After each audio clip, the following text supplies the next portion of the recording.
পিঙ্গব্র শত্রুকে সাক্ষ্য পিনাঙ্গ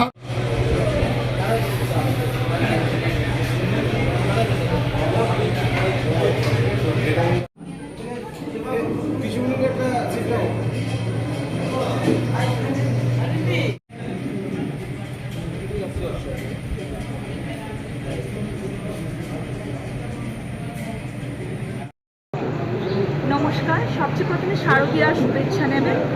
আমাদের এই নলঘরিয়া বাড়িস্থিত পাল ভবনের 31তম দুর্গাপুজোতে সবাইকে শারদীয়ার শুভেচ্ছা।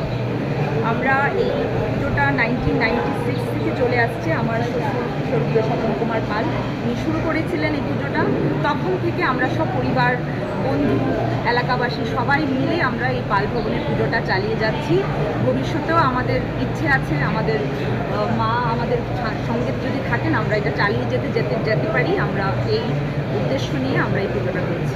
এই পুজোকে সামনে রেখে আপনাদের কোনো সামাজিক কোনো কিছু কাজ করছে না এলাকা? হ্যাঁ, নিশ্চয়ই। আমাদের মহাপ্রসাদ বিতরণ হয় সপ্তমী থেকে শুরু করে নবমী অবধি। আমাদের বাড়িতে মহাপ্রসাদ হয়। সন্ধ্যের সময় আমরা 1000 লোক যাতে খেতে পারে ওরকম মহাপ্রসাদের ব্যবস্থা করা হয় আমাদের সপ্তমী থেকে শুরু করে নবমী।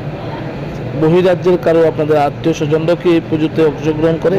সবাই প্রত্যেক বছর আসেন। এটা আমরা মানে আমাদের পরিবারের তরফ থেকে এবং আমার মা শ্রীমতী নমিতা পাল আমরা সবাইকে ইনভাইট করি এবং ওরা আমাদের আসেন, আশীর্বাদ করেন, মায়ের পুজো নেন। এই সবাইকে নিয়ে আমরা এই 4টি দিন খুব ভালোভাবে সুন্দরভাবে কাটাই। তো আশা করছি আপনাদের শুভেচ্ছা এবং ভালোবাসা আশীর্বাদ থাকলে ভবিষ্যতে আমরা এগিয়ে যেতে পারবো। Thank you.